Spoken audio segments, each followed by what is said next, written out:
But why, some say, the moon? Why choose this as our goal? And they may well ask, why climb the highest mountain? Why, 35 years ago, fly the Atlantic? We choose to go to the moon. We choose to go to the moon in this decade and do the other thing. Not because they are easy, but because they are hard. Because that goal will serve to organize and measure the best of our energies and skills. Because that challenge is one that we're willing to accept, one we are unwilling to postpone, and one we intend to win. We choose to go to the moon.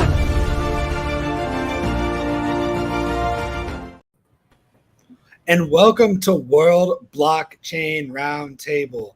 This is episode 108, and we're going to be talking about blockchain in healthcare. But to get things going first, as always, let's talk to our panel. How's it going, panel? Joining us first, as always, is Dave, aka Distant. How you doing today? Hey, I feel like I'm in a sing-along song with all the syllables. That's great. I love syllables. Usually I at least use one in every word. And we have this week, we have Oren joining us as well. How are you doing today, Oren? Good. Hello, everybody. Happy to be here. We have Greg from Rivet joining us. Hey, guys. Satoshi Sean and Litecoin Lisa joining us. How's everybody doing? Good morning. Good morning. And some business to take care of from last week. Little update. Each host last week is going to receive 77 lot. Each topic contributor from last week will receive 29 lot. And last week's theme was insurance for mobile generation, nominated by, is this right? Yeah. Insurance for the mobile generation, nominated by Am for Am. Or did we do AI? I think last week was AI, yeah. It's cool. Which apparently snuck in and changed your copy there to sabotage the show. We had AI nominated by Distant. I feel like it was his fault for some reason for this. It was probably mine. As a reminder, these tokens come with perpetual passive income, free edits, and governance votes. This week, though, we're talking about blockchain in healthcare. So yeah, let's go ahead and jump into our first question. No, we got to go through theme suggestions. All right. Yeah, July themes, man. So we have our July themes. Need some. Did you do that already? From last week? So yeah, this week we have Keep up. We're going through the theme suggestions. Do we have any themes there? There we are. Anything that people, so far, blockchain and whistleblowers is crushing it. So that's probably going to happen.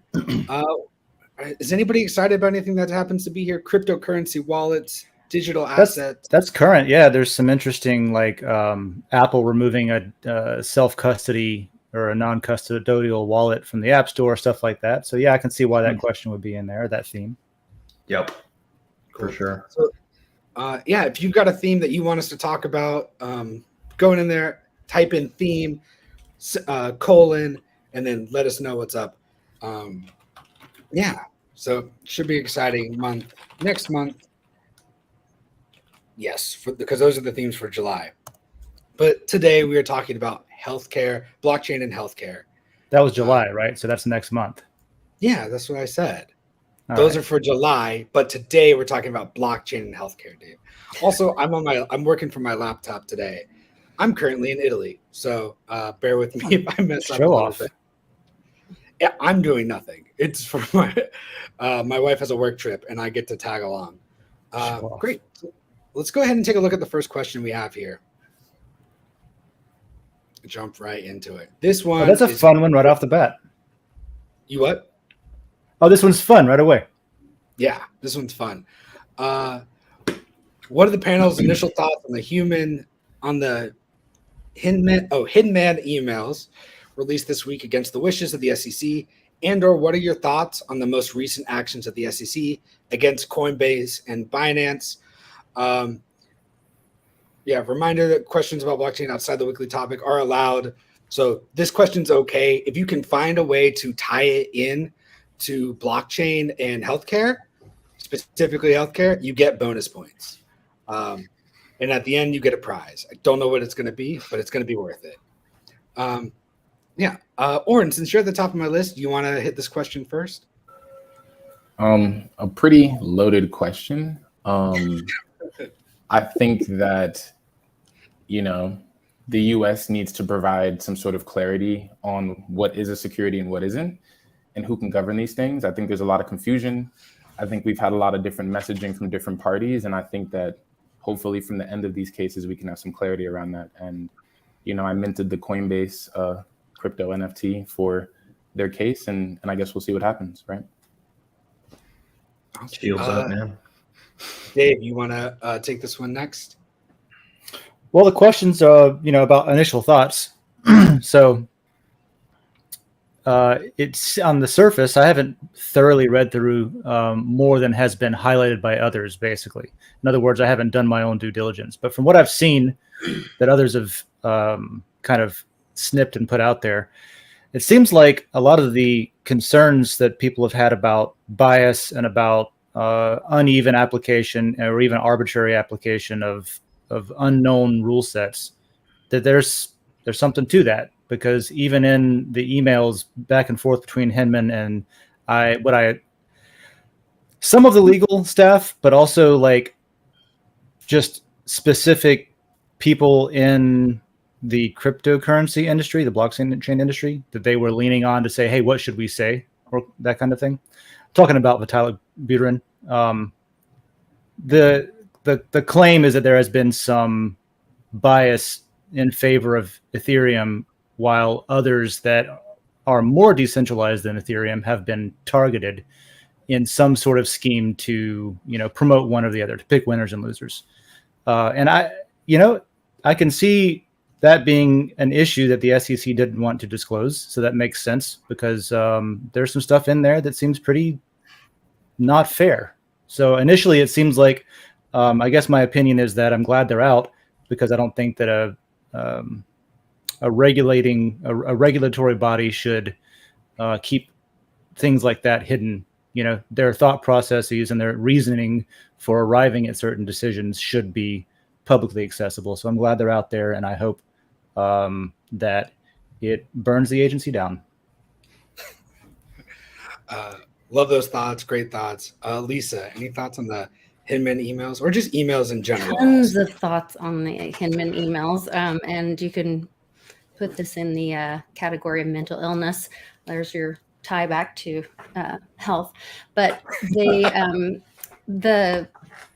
the biggest issue with all of this is that it is a regulatory agency. It is not a lawmaking agency. Congress is not doing their job. That's where the law was supposed to happen.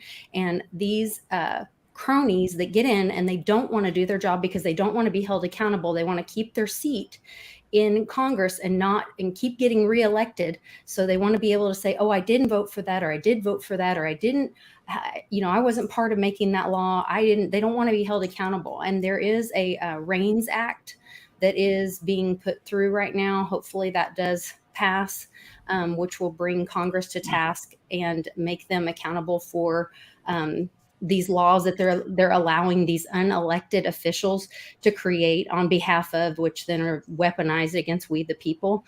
But the Hinman thing is they don't make the laws.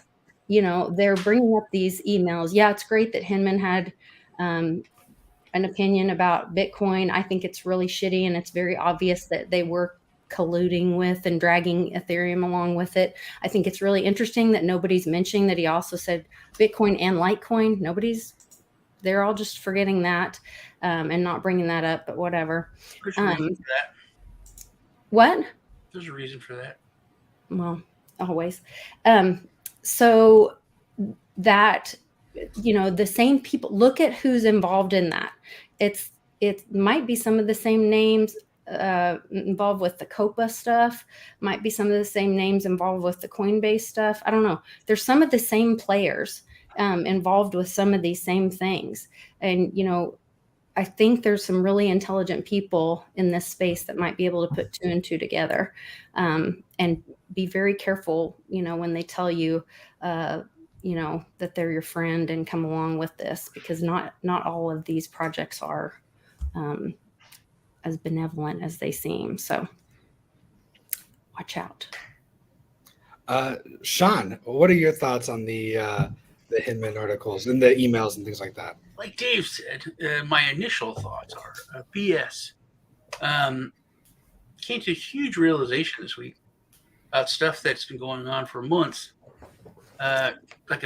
For me personally, because I've been a felon, huge felon for 2 weeks. But yesterday, magically, I'm not a felon anymore. Because first off, the emails are not a smoking gun. Ripple like close to 10% because they're supposed to be this huge smoking gun. They're not a smoking gun. They are a gun. They like prove, he's a dick. They prove that that he was a bad leader of the SEC and kind of incompetent. But here's the thing: reading this stuff and everything really connected with the SEC except for Crypto Mom. Most of these people, it's like watching like your great grandpa who's lived in the woods and doesn't own a computer, owns a flip phone, argue with his neighbor about AI. They literally have no concept. So to them, it's like all crypto is the same. And it's all cronyism is like, hey, Ethereum will help you get rid of this Litecoin thing. It's all your competition. And so many cryptos are completely a utility for a certain thing, and they're so separated by other stuff. Some are used for peer-to-peer, some are used for gaming ecosystems. There's such a vast cornucopia of differences between certain cryptos. I don't think anyone up there gets it. They think they're all making widgets. These are all widget companies. This Ethereum widget company. We're gonna, and they're obviously, he was way too connected to I forgot Vitalik's name for a second. But I think so. I think it was Money Skeleton is the name I heard. Yeah. Like Lisa said, they're not supposed to pass laws. They're only supposed to interpret them and blah, blah, blah.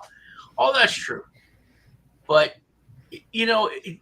Congress still, they're not doing their job. You can say that. Or I think that it's all theater. We all know it's all theater. We'll say that first.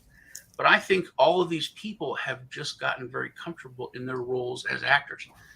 It's all a show, but at any damn time, they can just have a vote and get rid of it. They can have a vote and take control. They can have a vote and fix it.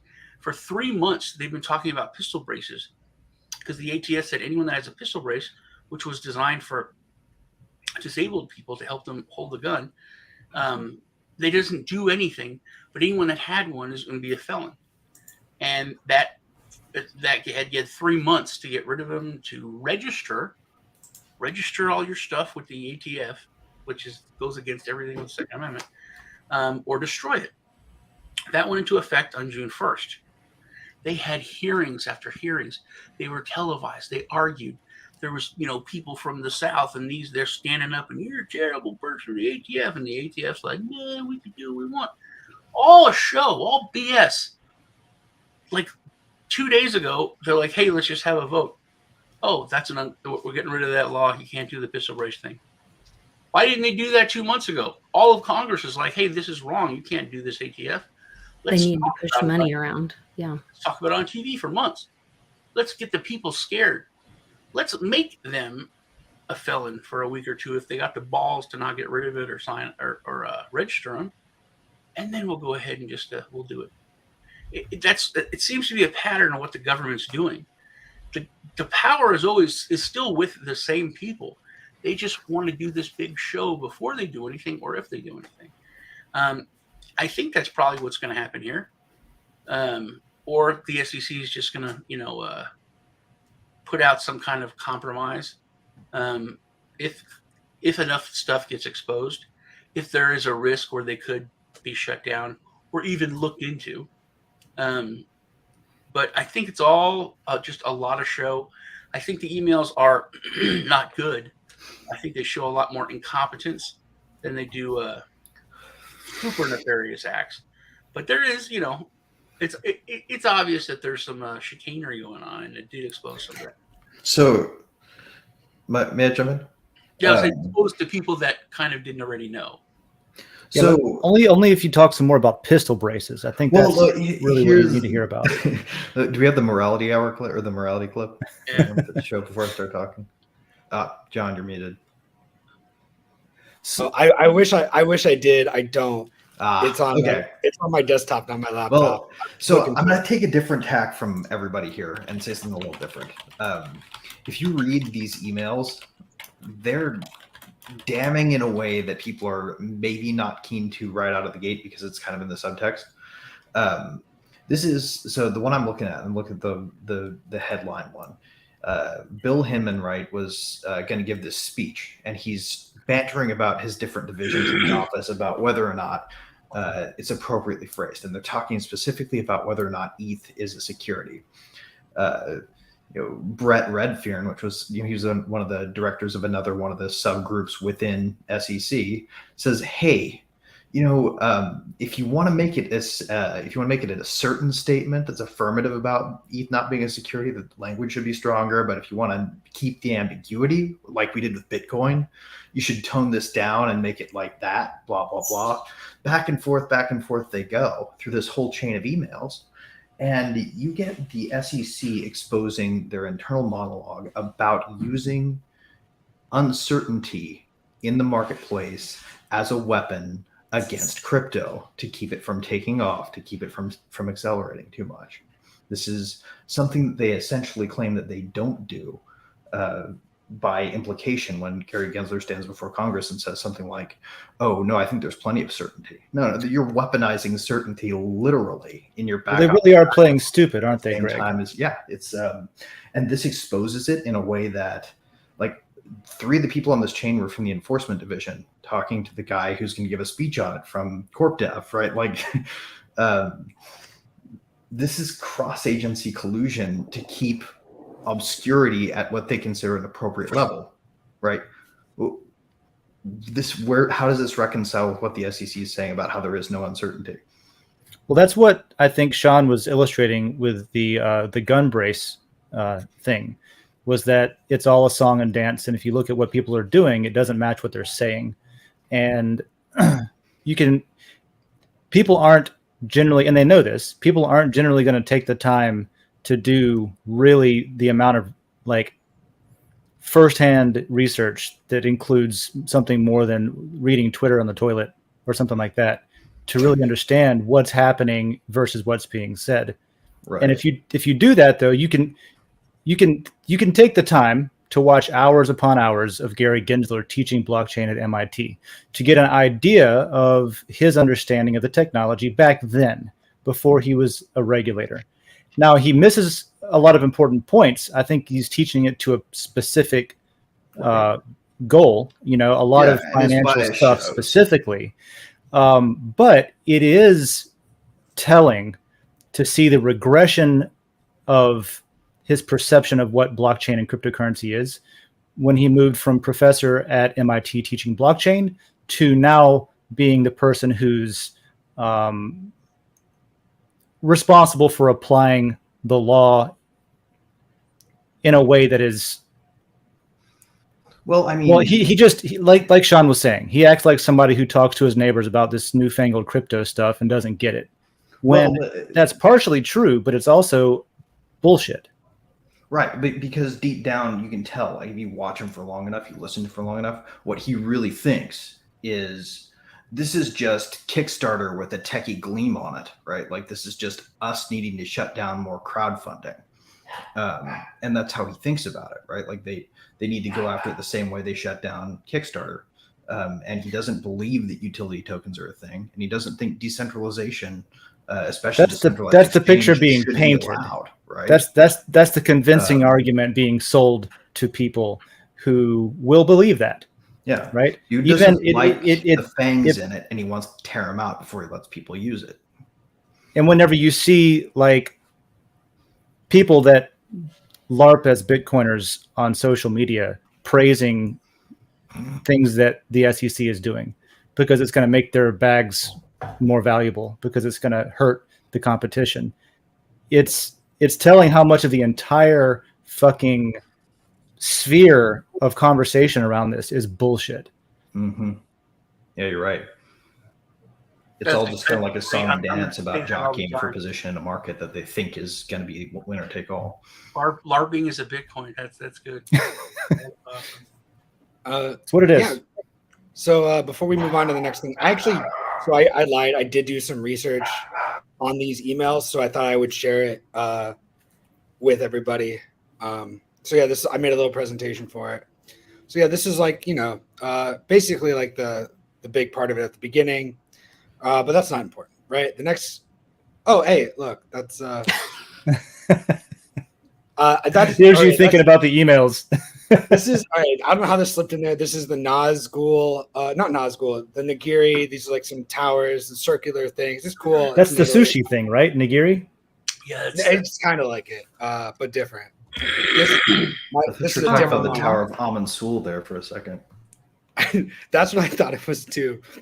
Oh yeah. So this is me again. Totally thought that I put in the I don't know where the emails went. I lost the emails. I'm so sorry. You and Hillary. Yeah, I thought I had them. I guess I don't have them. I'm so sorry, everybody. But that's it. We'll go to the next question. We can't get more current events than these. I was going to say that's what. Speaking of tying all that together, so like Gensler is being left holding the bag with all this, but we're talking about Hinman's emails, and actually Jay Clayton was in power when all this kind of. He was the one attacking all these crypto projects. He actually filed the day that he walked out the door and tapped, and Gensler was left holding the bag. He's the one that filed the charges on XRP. All this kind of stuff was Clayton. But it's interesting to me, why is Gensler left holding the bag with all this stuff and being the bad guy? Well, Gensler was the treasurer who wrote the checks on the case against the fake dossier against Trump for Hillary. Oh, right. That's right. He was the campaign history, finance manager or something. Is that right? Or something like that. He managed the money. Yeah. The checks. Yeah. You're missing part of the history. Had Trump been reelected, it would have been Pierce who was elected chair, right? Because she was deputy. She was standing in for Clayton as an interim chair while he was, because he stepped down a little, or he said he was going to step down. Right. That's right. We were all hoping for that. Yeah. So you think it's directly in Pierce? You think it's directly related to controlling the money? I think Gensler was under somebody's thumb. Frankly, he was allowed from when he was the CFTC director, and his sort of collusion with his old mentor from the Goldman Sachs days, who is now a senator, right? What is his name? Corsi or whatever, right? That was his buddy, his dad's buddy, and they've been friends forever. Gary Gensler did some shady shit, including claiming he didn't know how to use a BlackBerry to send an email on the company email, right? Back then, and he sort of left the CFTC in disgrace. So somebody brought him back in, probably because they knew that he was already dirty, and this was just back in public policy. Tit for tat. He is now somebody's toy soldier, I think, personally. See, I think he's going to be left holding the bag, and he's going to take the fall for all this. And I think that's his penance. Because I think he got forgiven or pardoned from, all the stuff with Hillary. And then now he's going to be left. I think this is all going to fall, and he's going to be left holding the bag for it. But that's my personal opinion. I think so. We're getting the guy who slaughtered all the people in the church and the Patriot. We're getting this rare glimpse. You got to give me an out, right? That's Gensler. So we have He's this already rare decided, window into so. what a backroom deal looks like now, and it's basically the question is now, okay, here, yep, it's going on, it's happening, and so it sounds like the question is why, and what are the incentives, and why are these people doing this? Well, Is it because Gary's supposed to be a fall guy? Is it because Gary was picked by people that want the money to be controlled by the bankers? Is it because there's obviously, so, if you assume money is broken the way that it exists today, there's difference of opinion on how to fix it. Some people think that decentralization and bringing money back to what it used to be is a good idea. Some people think that, if we just controlled all ourselves, at least we'll be okay. So let's just do that. You think that's the war? You think that's the underlying battle there?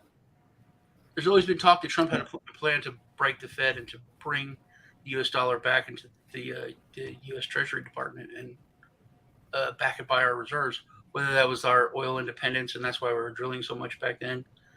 I mean, nobody knows, and it's not 100%, But most people in that camp, they're really, really adamant that was where he was going with it. This would have been a huge tool, and if that was the plan, to have Pierce there and to have just that whole echelon out of the money system. Well, all I know is that I like money, and somebody needs to give me more of it. Let's go on to the next question here real quick. This one's on healthcare. The one above that, I believe. I know Dragon. Orrin had something to say. I think Orrin had something to say in the last one. Yeah, Orrin, what do you think about the prospect of giving disabled people access to gun slings and pistol braces? What do you think about, or maybe not that, just whatever you were going to say. Let's hear it.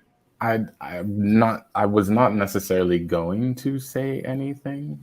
Okay. You were scratching your nose, and then somebody was like, "Oh, that's a signal. Let's hear Orrin." Yeah. So now you're here though, and you are unmuted, so you got to say words, my friend.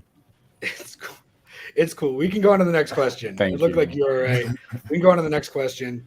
Okay, I had it in a different order. Somebody must have upvoted it. Cool. I'll read the whole thing, but I'd love to try to keep this just on the healthcare part and the privacy part on this as well. Republicans are currently waging a holy war on privacy and bodily autonomy by outlawing women's healthcare, throwing women in jail for seeking abortions, banning gender affirmation care for transhumans, and refusing to expand Medicaid in Republican-led states in spite of touting the importance of mental health after every mass shooting. North Carolina Republicans proposed a law that would enact the death penalty for women who try to get an illegal abortion. Idaho has made it illegal for women to leave the state to get an abortion. The activist Supreme Court has made it clear that it would roll back gay marriage, interracial marriage, and all the progress democracy has made over the last 50 years if given the opportunity. My concern for blockchain in healthcare is that it is public and unreliable. Privacy and security for our government has become more important now than ever before. Here's the question. I'd love to stay on the question. Would there be a way to use blockchains to ensure that the government or whoever else, extremists, that can't access our medical records in order to use them against us? So is there, I guess with blockchain, is there a way to ensure that our medical records are going to stay private and we're not just going to 23andMe us into a felony or something like that? Not really. No. Okay. You can say the tech stuff and this is great and this and that, but there's people involved. So all you need is a crooked nurse or a crooked doctor or a CIA agent posing as a crooked doctor. And that's it. Once they have access to it once, then it's open. And you can encrypt it and keep it private and no one can access it except for the right people. But if you get a fake right person in there, I mean, it's the government, and if Joe was here, he'd be like, if they want it, they're eventually going to get it. Until it's unencrypted. Yeah. I mean, it's if you're the president of the United States, eventually they'll put a bullet in your head in Dallas, or they'll, There are extremes, and there's always ways to break shit, but that doesn't mean that it couldn't make it more difficult to be abused. Yeah. And what I like about the question is government. It's keeping it from the government, not keeping it from hackers. This is specifically technology designed. The emphasis on making it government proof was there from the very beginning. If anything can do it, it is this. But here, who regulates it? Who regulates that whole industry? Who's the biggest watchdog and all that? Whose finger is in that pie the most? It's the government. Whether it'll be adopted is a different question, though. You know, if you can apply it in a way that resists cryptography works. Yeah. At the moment, cryptography works. If you're worried about like a nurse stealing something because they have access at one time, design a system that rolls keys every time it's accessed. There's ways around that. But what I think the important part of the question here is the sort of reading between the lines a little bit. There's hesitancy about blockchain and healthcare because of a perception of public information, right? It's public and unalterable. That's not strictly true, though. It isn't. Every application isn't public, right? Bitcoin is public. Right. The things that you put on Bitcoin are public. It's transparent. That's the way. That's part of the strength and part of the weakness, and it's part of the reason that other solutions that are not Bitcoin exist in the first place, because there's different ways to do it depending on what your application is. And if it's in a healthcare setting, I would disagree with Sean on that. I think that it's able to be implemented in a way that absolutely only gives access to who either is given the keys to it or steals the keys to it. And if you can at least reduce the attack surface, you're improving it, even if you're not perfecting it. Who is the weak link? All you have to do is have the CIA put 1,000 doctors on their payroll, and every time they get all the access, you're exactly right. The whole game theory behind the security of blockchain is that it makes it very fucking difficult to attack it. Right now, it's easy. Right now, it's online, and anybody with sufficient access can log in and check it out. Right? They don't, because they don't want to get sued. But that's all just like somebody saying not to do it and deciding not to do it. The whole point of blockchain is that, hey, you have decentralization. You have to have decentralization because no government can go to the CEO of Bitcoin and put a gun to his head. No nefarious group can go and do this to this, because there is no person. What I'm saying is that if you're dealing with people and you're dealing with the government, honestly, there's no way you can ever trust that your stuff is 100% protected. As a custodian, right, Sean? Like, that's what you're saying is if they have the records as the custodian, then there's going to be a way to get it. It's sort of like with the whole key escrow thing with the Clipper chip back in the 90s, right? The idea was only the police have this key, and therefore only authorized searches can happen, even though the rest of it will still be encrypted. It's not really true, right? Because the more people that have the key, the more likelihood it's going to get leaked. The fewer people that have the key, the less useful it is, right? You can't even tell if somebody's encrypted it again underneath that. There's a whole lot of things that break that kind of idea. Same with health records, right? Like, if you really want to have the thing that you want, like, three things. Bodily autonomy is secured by the fact that, for example, the day after the Roe v. Wade decision, you could go on any one of the dark markets and for some Monero, get yourself, a couple doses of RU486 for less than $100, right? You had to pay with a privacy coin and have it illicitly shipped to you, right? So you can still get those services even if someone's going to stop you. Point number two, you can't keep the government from breaking in unless you decide to re-architect the system around self-custody of health records and something more like direct primary care, where like you're the only person paying them, so they can't withhold money from the doctor to make them do what they want, right? It needs to be more like kind of counterintuitive to the left perspective and be really more private and personal and individualized. If you really want to change it to make it so that they can't abuse it. And then I would say the third thing is it's more than just blockchains. They're a tool, right? We've got to fix society as well and how we use those tools, right? Like, yeah, you can commit some hash to the blockchain from a private data repository that keeps your information verifiable but secret. But if the system itself is designed so that you have to walk into a room full of cameras looking over your shoulder when you show them your medical records, even if it's you need to show it, right? Like that system's already broken. It's going to be in an NSA database, and then it's all over. So it requires some re-architecting around individual privacy and respect for the individual in a way that may come as a weird place to find oneself from the left, because it's not been their typical stance, right? But what is it, Dave, that you say all the time about the leftist and the anarchist and the right? Yeah, the decentralized infrastructure being the thing that people can agree on generally, but this is where the main point I was trying to make, and I still want to make, is that trying to design something where it's impossible to cheat it, I think, is a losing battle, and that's not what we should be doing. Instead, we should design it where it's extremely expensive and risky to cheat it. And so that bad doctor theory, and I am mentioned it in the chat too, the bad doctor attack. Yeah, that can happen. And I think that you should allow that to be an attack vector, but make that attack vector extremely risky and expensive. For example, accessing it, the doctor should need to be basically outed as having accessed it every time they access it. So if they leak the information, you at least know where it came from, and they can lose their fucking license. Right now, you don't have that sort of accountability in the system. Also, that usually doesn't, and also in reality, that usually doesn't happen. The people who could get in trouble when they're at that level kind of insulate themselves. That's why corruption is allowed to flourish, because the penalty for corruption is so minimal, or it doesn't happen. The CIA or whoever gets exposed for this terrible thing they did, and no one ever goes to jail. Nothing ever changes.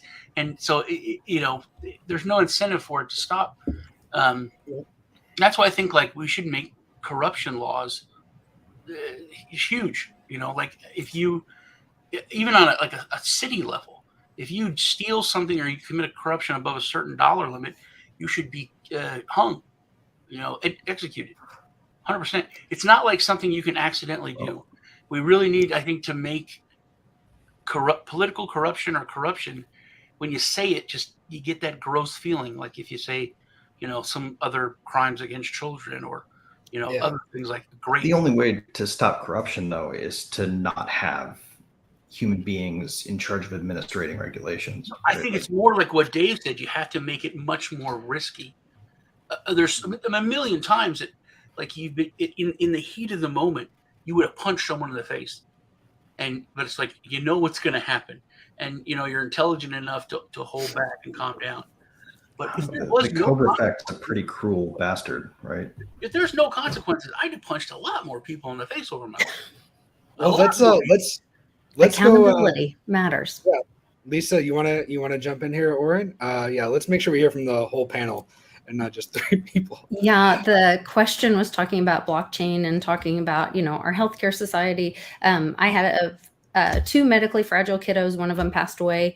I have another one that still will need a heart transplant. And so this is near and dear to my heart. I ran and grabbed a book that I used to carry around for my daughter, Mia.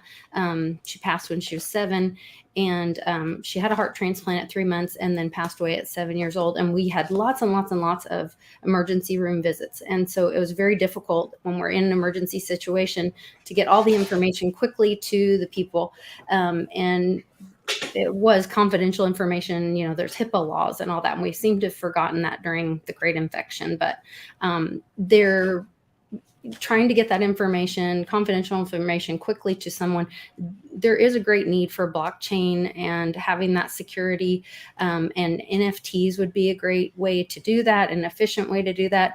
There is a way to have your encrypted information on an open blockchain. I've talked with multiple people about this. As I first got into blockchain, I was like, solution. Okay, let's do this, and then the first thing was, well, it's open and it's public. And then we came into things about, well, what happens when that person is, maybe somebody is passed out, well, they could have a medical ID bracelet on them with a QR code.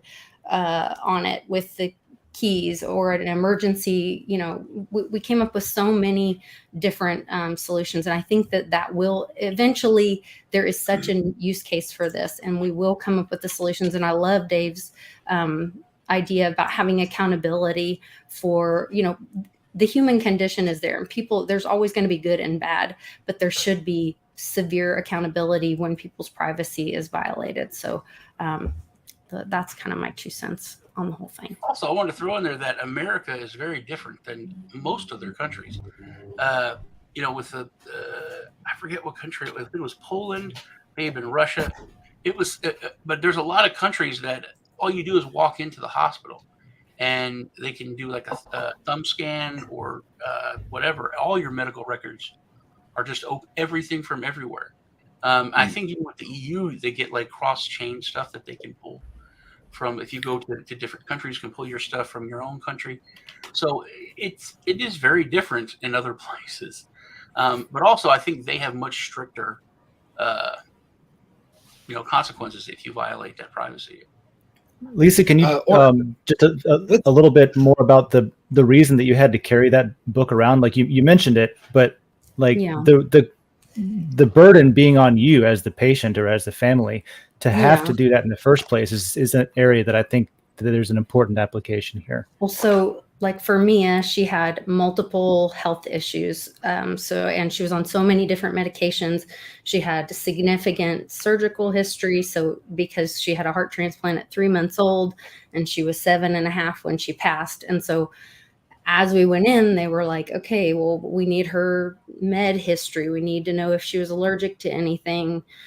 We need to know all her surgeries. Well, my gosh, this kid had, I don't even know how many heart caths. Well, I do know how many. I can tell you how many heart caths she had. And so I would have to go through all of that, fill out all that information every single time, whether it was an emergency room visit, whether we got transferred to a new doctor, whether we were seeing someone. And so, and the different, they all live in, these doctors live in towers. Like the cardiologist was in this silo, the GI doctor was in this silo, the cancer doctor was in this silo, and they do not communicate with each other or share information. So it's hierarchically stovepiped, like precisely down one chain of doctor. Very much so. And I was educating the cancer doctor about her heart condition and her anti-rejection. They knew about the anti-rejection meds, caused this kind of cancer, and that, we would be watching for the EBV to spike and all this kind of stuff. But they didn't understand, like, well, that lowers her immune system, and so we couldn't be on this other stuff. And then, well, we have to be on these blood thinner things because of the other, because of her blood vessels, because of the heart condition stuff. Anyway, it was just, as the parent, you're constantly cross-educating, and you're backing it up with documentation, and you need the dates of everything, and you need to know, did we try this med in the past, and what happened? Oh yeah, that didn't work, or this did work, or we had a reaction to that, or and so it's a lot on a parent and the caregiver, whoever the caregiver is, and especially when you have multiple family members that you're taking care of. And I think as we're going through this, whether you're a parent taking care of a child, or there's a lot of spouses taking care of their family, their significant others, or kids now taking care of their elderly parents. And I think we're going to see more and more of that, where the family members are taking care of other people, and we need that, the history, and we need a clear history. So Lisa, what would you like, if I were to put this perspective, right? Like I think a blockchain system that was sort of like, your family history chain that mom has administrative rights over, where like you can say, I give this caregiver permission to not just see these records, but to transmit them to everybody that's needed for the visit all at once, because you can associate them, all these different stovepipes, into a bundle. You don't even have to fix that system. You can just automate around it if you have something like a blockchain. Yeah, and give different permissions. Like maybe I would want to give permissions for med allergies, but they don't need to know all the surgeries, or vice versa. You know, you should be able to everything should be an opt-in, you know, as That could far save as lives, couldn't it? permission. Yeah. That could save Yeah, some lives. for sure. I mean, even if they just tracked, you know, like we give this medication earlier today type of stuff on it. Right. That's amazing. Thanks for sharing that. I don't think I Yeah. had quite No, the picture on that. it's something I'm really passionate about. So I was really excited when I saw the subject for today. And I think there's a lot of great solutions. I think this will help a lot of people. Yeah, thank you for sharing, Lisa. It's really insightful, and hearing that like perspective from somebody who's actually gone through it and actually had to deal with these things. Oren, your turn. Was just going to say that like America has kind of built its values on being the land of the free with money, body, and voice, right? And I think we're at this pivotal point culturally and technologically where things like tech and AI are putting us like ahead of the government sort of in terms of like being able to catch us. And I think we're trying to find that balance between user empowerment and like government regulation. And so it's like, even if we did create a healthcare product that doesn't share information, like, would it be banned, right? Like, would it even be allowed, right? And so I think that like, that's probably the reason why healthcare is a bit fractured today. And would we replicate that if and when we did adopt these Web3 tools, and would they be adopted, and are they legal or not? So I think it's just an interesting space in general, Right. and understanding that. Ross Ulbricht is serving 2 life sentences back to back for creating the prototype healthcare product that didn't have any privacy information sharing, right? Or tornado crash, right? Right. Yeah. So Yeah, We've seen the willingness to ban technologies, not the behavior associated with them, but the technologies themselves, which to me is not like, you can commit crimes with AT&T as well. So Right. Okay. Well, you won't be saying that when our AI overlords take over, so watch out. We want to move on to the next question here? sure, yeah, let's bring it up. All right. This question comes from, which one are we doing? From Kratos, God of Boy. There we go. This is from Kratos, God of Boy. Love that name. I know Dragon Chain specializations in this area as well with HIPAA compliance. But here's the question: what are some successful examples of blockchain implementations in healthcare, and how have these improved data and interoperability and information sharing between healthcare organizations? I like to make up words whenever I can. I like hearing how many people can correct you all at once. That was amazing. It's amazing how many other people knew the right thing instantly, and I just was like, I'm gonna sound this one out. My Italian is getting in the way. We mentioned one a second ago about, I guess, like somebody who created something and then it got them in trouble. But are there any examples of, I guess, blockchain or even like some kind of advancements in technology that's actually helping out in healthcare? Greg, it sounds like you have something. Yeah. So in Mexico, we actually had this guy on last time we talked about something similar to this, Everardo from Prescripto. I don't know if you guys remember him.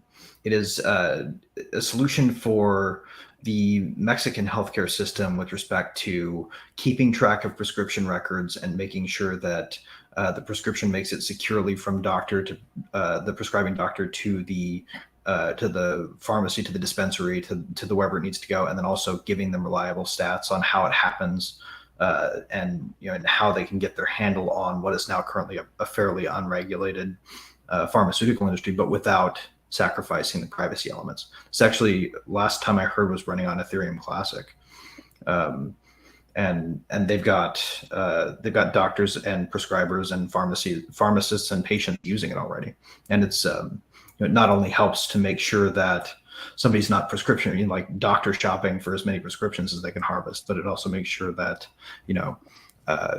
allergies are appropriately accounted for drugs, and drug interactions can be considered, and just when you leave the doctor, that your prescription makes it to the pharmacist without too much trouble, right? That was a lot bigger of a problem in Mexico than it is in the U.S. system, because they just don't have that infrastructural automation like we have yet. So it's sort of leapfrogging in the same way that the cell phones leapfrogged landlines in places where where landlines weren't in by the time cell phones became a thing. So, and it's a pretty cool project that I think is doing a lot of good. Yeah, I remember that one. Now that you talk about it, and I remember that, like, everything that dude shared about his project was impressive and I think important. So thanks for reminding us about that. Yeah. Dave, do you have any examples? Or any I've got one from chat, actually, from Bad Hair Club, who apparently did crypto insurance. This is related to healthcare. If you think about insurance fraud and the costs associated with healthcare insurance and things like that, just using it to prevent insurance fraud or make it more difficult to prevent identity theft and things like that. There's a lot of reasons for inflated healthcare costs. One of them is the insurance industry. So any kind of efficiencies or reduction in fraud should theoretically bring the bottom line down. Whether or not those savings would be passed on to the consumer is a different question. But there's a lot of room to bring costs of healthcare down, especially in the United States. So yeah, just I think it's a separate issue than we've been talking about. So I wanted to bring that up, but that's an example. Great. Well, thanks, Bad Hair Club, for giving us that example. Oren, do you have any examples or any ideas of things that we might be able to start implementing? I think just in general, just even after hearing Lisa's story, just some sort of just blockchain to just track a person's, healthcare information and having some soul-bound token. It just seems like a lot of this information is in different places, and something like an immutable ledger could just help us to centralize it, and then having some sort of verifiable token for us to be able to prove that we are the owner of that data. I think in Web3, we're still pretty early. I think like people's adoption of it, and then especially like solutions for healthcare. So I think we're still like kind of in like the early parts, and I think you can see that in like the data solutions that are out there and like some of the zero knowledge proofs. I've seen some cool insurance, like crypto insurance, right? Like if I get hacked on PancakeSwap or something, we all put in money and I pay this claim and I can pull out. So I think using something like that for healthcare would also be interesting. And even for like parametric damage for like wildfires and things like that is another application. That's great. Lisa, anything that you've seen maybe in any kind of research, or are you still just hoping for a solution? I'm loving hearing all these solutions. I love Oren's idea about, even looking at health insurance and kind of, grouping together like a community health insurance solution. I think that's a great idea too. More peer-to-peer solutions. I think all of that is, when we can come together and get rid of the middleman, we can find solutions and we all win when that happens. Right. So I think that's great. Like a DAO-based friendly society. That would be the coolest. Right. Love it. Sean, have you run across any healthcare blockchain things? There's a lot of that interconnectivity with what you do, but it's usually in a network. There's a lot of hospitals where I live. I mean, a lot of really huge, like famous hospitals, like a dumb amount. But there's like 2 or 3 networks that they're on, like Scott and White. That's a huge one. You can go to certain hospitals and they can pull all your stuff up. And then there's some other, like Advent hospital system. They're connected into that, so they can pull your stuff up. But it's still in the procedures, because I almost died February before last. I went to a local hospital that I like to go to that's like in the next town. Small, no one goes there. The emergency room takes like an hour. And they were like, "Oh, you're septic." I'm like, "Okay, well, hook me up those antibiotics, bro." And they're like, "Well, we don't want to do that." And I'm like, "You just said I was septic. That means I'm going to die." They're like, "Well, that is a possibility, but we want to make sure you don't develop a resistance to antibiotics." I'm like, "No, that doesn't matter right now because I could die." And then they're like, "Okay, we got to send you to Scott or to Baylor, to the university hospital, because we're not sure." And they asked me like 50,000 stupid questions. They ran like 25 tests. So that I get in an ambulance, we drive like an hour to get to Baylor, and I get out. I'm like, "All right." They're like, "Yeah, you're septic. Yeah. So you give me some antibiotics." well, let's hold off on that for a minute. I'm like, why? They're like, hey, and then they asked me the same questions over again. I'm like, dude, I answered all these questions. Like, well, I said they did all those tests already. Don't you have those tests? Well, we do have some of the tests, but we just want to run it on our own because that's a HIC hospital or, university hospital. It's like, the system is so stupid. So then they're like, oh, we got to admit you because, you're probably going to die. I'm like, just give me some antibiotics, man. And then I'm in the hospital for 2 days and they're running all this stuff. And then I'm like getting much worse. And then I told the doctor something really gross. And they're like, oh, that's interesting. Let's do this really gross test on you. So they did a really gross test. You got this super form of botulism, food poisoning. Did you eat this, that, and that? I was like, well, I did eat very uncooked chicken liver like 5 days ago. They're like, yeah, that's probably it. And then I'm like, okay. So like, yeah, you really need some antibiotics, man. We'll get you some antibiotics. 4 hours, so it was better. Jesus. 4 hours. The whole system. There's got to be a market for that on Silk Road, right? Like for antibiotics, just so you can take care of that shit when the doctor won't. I found there's like natural antibiotics and other some antibiotics that you can buy now over the counter for emergency stuff. Like if you're going on a trip, you're going camping, you can literally buy an emergency ration or amount of antibiotics. Yeah, you get a little Z-Pack. I think this is an interesting idea. My wife just texted me a question asking, how much energy does it cost to mine crypto? Somebody wants to know, which I thought was just a hilarious question because I'm just like, what capacity? It's $0, or you could have an entire farm in the middle of nowhere. Can I take this one? Well, less energy than it takes to mint dollars, maybe. I don't know.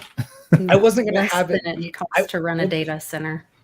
That wasn't going to be the question, right? The question what I was going to say is, well, also this could be a nice way to like lower energy costs for companies that are running giant servers to keep all this information wherever it is, right? It's going to be like a cost benefit as well. If they're able to actually use these new technologies to keep this information and to send information and everything else.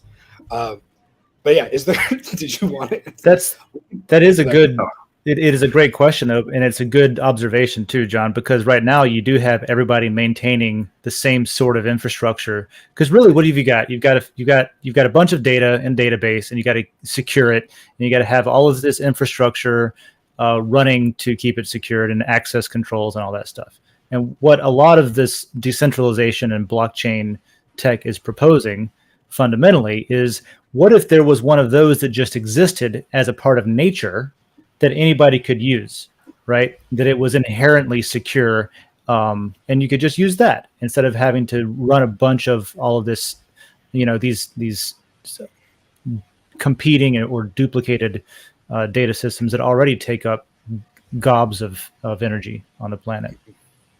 And even like excess energy that's just being spilled over and things like that, that's being just burned at the end, that doesn't get used, that's created, like that energy could go towards this. And you're giving these subsidies to maybe publicly funded hospitals or whatever to help reduce medical bills for people, something like that even. We could find a way to group that into a subsidy for people or help to pay for people that don't have health insurance, right? There's definitely energy out there to run infrastructure. I know the city that I live in pays companies to take excess energy from them because we produce too much of it at the local utility company. The power company literally overproduces so much energy and they need it to go somewhere. So they literally pay other people to take it. So there's energy that can be used for this. It isn't like we're creating more energy to run these systems in every case. There's two things to keep in mind too, I think, that really need to be said. Like, one is like, currently it does seem to use a lot of energy relative to the amount of people that use it, but the energy usage doesn't scale up linearly. Like for more, you don't get like this sort of, there's this implied false equivalence where they say it only does this many transactions, but the globe does this many. So imagine how much more energy it will use when it is global scale. Well, it actually doesn't scale up like that. It's going to be about the same amount of energy if planet Earth uses it as the current amount of people use it, right? Yeah, your fridge can keep one sandwich cold, or it can keep 100 sandwiches cold, and it uses the same energy. Actually uses less if you have more sandwiches in there. And I think but that's point a great, number two. Okay, go ahead.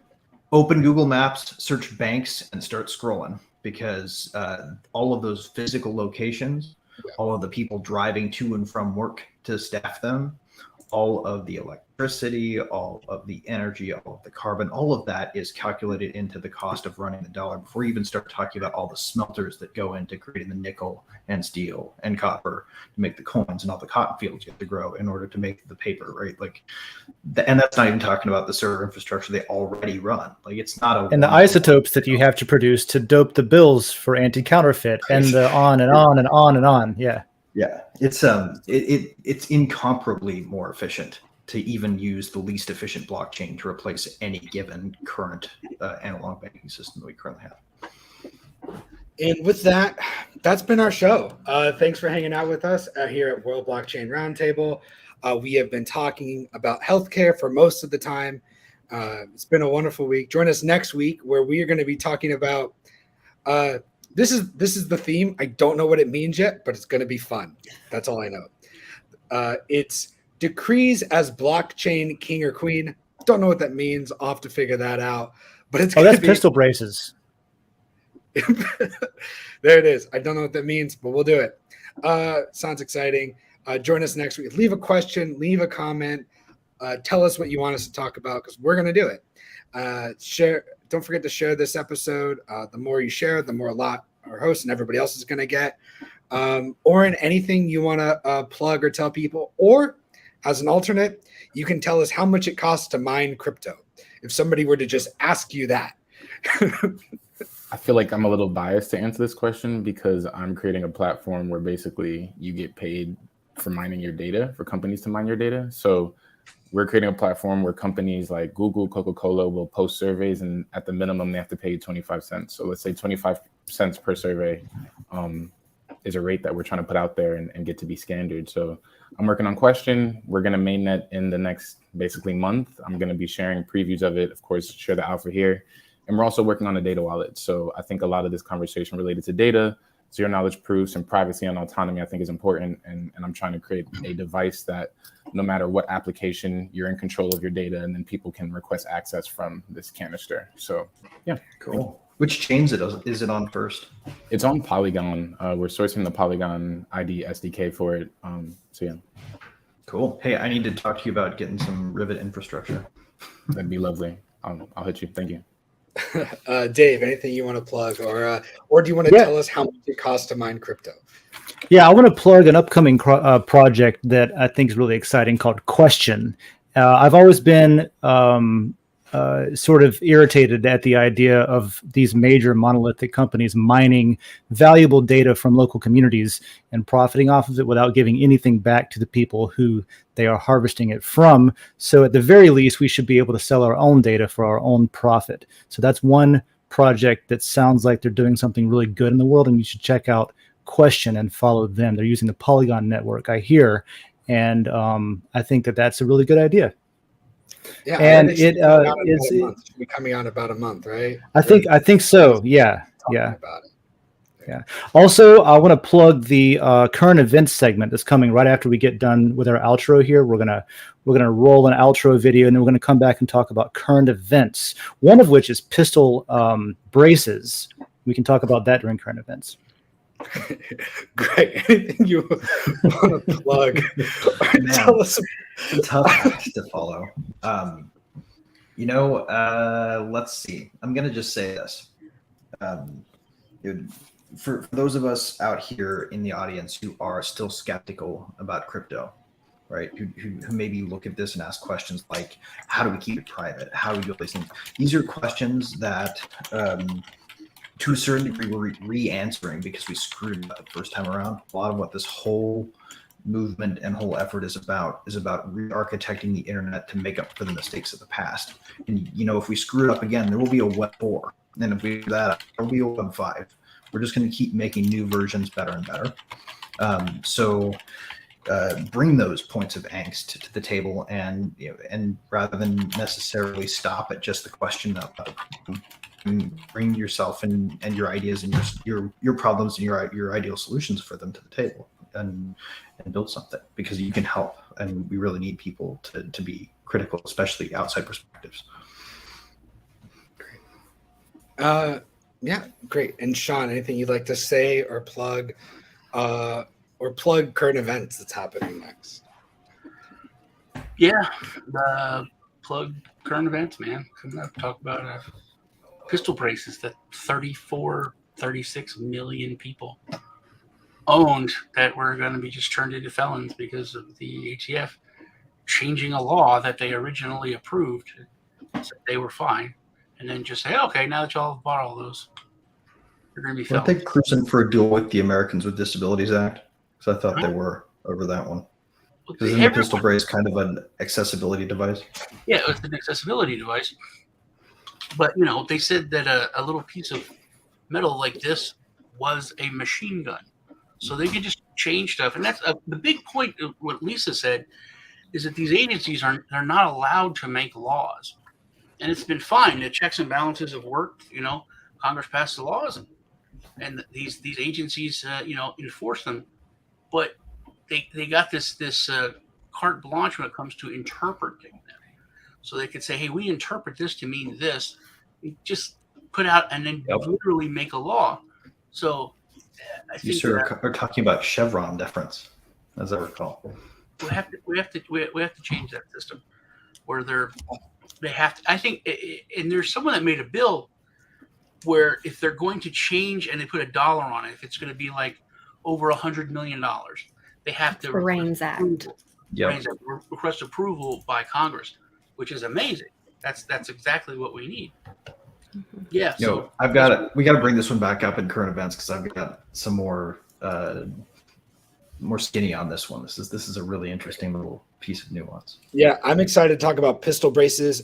Just so for people that don't know what that is, that's when you put pistols in your braces on your teeth, so that way your smile kills. Like when anything you want to say or plug on the way out of here? Yeah, coming up on our meetup in Peoria, Illinois at Peoria Pizza Works on June 23rd at 3 p.m.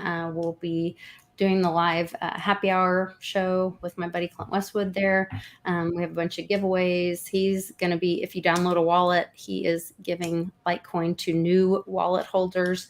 And then we've got a bunch of swag that we're going to be doing some drawings. Like I said, we're going to be streaming the live show. And so if you're in anywhere near Peoria, Illinois, come to Peoria Pizza Works at 3 p.m. We'll be there all evening hanging out with the fam. And I also want to push one more thing. The Sound of Freedom is coming out 4th of July, and it is a documentary about saving children. It's Tim Draper's story. And so I recommend everybody checking that out. Does that have Jim Caviezel in it? Yes. Great. Mel Gibson directed it. Jim Caviezel's in it. We can talk more about that in current events. I believe this is also the sequel to The Sound of Music. So we'll talk about that. I've been your host, John Branch. Hope you've had a fun show with us. Join us next week, same time, same place. Go ahead and get in the comments and let us know what decrees as blockchain king or queen mean to you, and what you want us to talk about.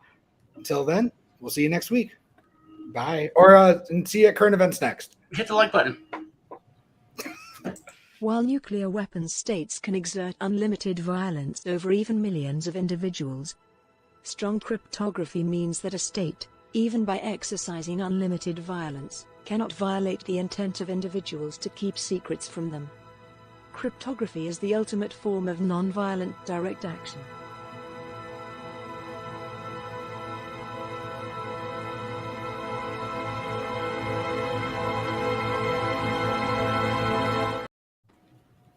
All right. That was good. Hey, I brought some props for current events. I've got my pistol brace, which is basically attached to a slingshot right now. So I don't know if that counts. If I have a slingshot, it's not a pistol, but yeah. But it could be a brace that I put on a pistol. It just isn't. It isn't on a pistol. It's got a pistol grip. Gun. Got a pistol grip. slingshot. It could go on a pistol, but it's not. So I thought, Sean, you had a good point about retroactive felonism, or whatever you want to call that, because that's some scary shit, right? Some things that you can do today is perfectly fine, and then later on they go back and say, oh, by the way, you can't do that anymore. And if you have been doing that, you're automatically going to jail, because that's the kind of things that tyrannical governments employ to get rid of the type of people they don't want around. Exactly. Well, it's regulatory state on, stuff, on this thing though. This right? this was made, right. This disabled vet made this. He got it, like, mass produced. They brought it to the ATF. The ATF said, "Oh, that is lovely, approved." So they already approved it and said it was fine, and then went back like a couple years later, and said, "Oh no, we're changing it." So it's like, it's not like it was approved before, or they weren't involved. They directly said it was fine. They directly approved it, and then went back. So it's even. Yeah. Okay. Can I ask a question really quick too? Just because like Bad Hair Club brought it up, and I'm super curious because my wife's a physician, and I'm here because she's meeting with all of her physician colleagues because they work for something else, and they were telling me that it's like $2,000 to submit an article to a medical journal, and that they don't pay anybody that reads the article. That's all from like just volunteering and things like that. I'm like, that's a pretty cool way to make money. It's just by owning a medical journal. And then he mentioned medical journals on blockchain, so that way people can't go back and alter the medical journals. You're talking about DeSci, actually, which is really amazing. Decentralized science. Yeah, it's definitely it's one of those applications that makes sense. Just if you think about it for any length of time at all, it makes so much sense. If it's even just securing it as it was written at the time that it was submitted, being able to go back and alter it, but also things like so my wife also is published and has experience publishing in journals and scientific journals and stuff. And something that I learned, just like you were talking about, that there aren't a lot of incentives for people to not cheat, except for the peer review process, which in itself is lacking, right? So there could be a lot of work done just on the provability and the incentive side of the house that brings more credibility into journals. Is there a just like asking this question out loud too, it's like, is there a conflict of issue? Like, is there a conflict of interest or a morality issue with paying people that review journal articles? Because I'm like, is there a way to pay them not in money, or like, or is it just like, or is there just a conflict paying them at all, and that's why they have to do it pro bono? Like, I don't. Not if you pay up front, I don't think. Because it's like, once I have the money, I'll be as honest as I want to be. If you're holding payment till after the review, that's completely different. But it could make a difference in whether or not I use you as a reviewer in the future. Here's what I think should happen. Well, you can do things. So Joe talks about bounties all the time, and I think this is a really good application for bounties. If you submit an article to a journal, let's say you own a journal, you design it from the ground up, you want to have it blockchain enabled. You could design it where that fee that you pay to submit a paper to the journal goes into a bounty system, where the people reviewing the peer review process can now be incentivized to point out anything that's incorrect or wrong or bad, or people trying to just churn something for funding. Anything that you can apply that money to that doesn't, maybe some of it does go to the company that's building the journal, but it goes into a bounty system where the peer review process is incentivized to really honestly look for flaws instead of just signing off on it. Because I've seen personally, and I'm not even a scientist who's trained in looking for this stuff, but I've seen things where in a published, submitted article for a journal, somebody has taken an image that was supposed to have been of cells in an experiment, but really it was copied from an experiment 2 years ago and turned a little bit and zoomed in so it looks like a new image. And stuff like that shows up all the time and it doesn't get caught. I don't think that there's good enough incentives for people to be as thorough as they need to be.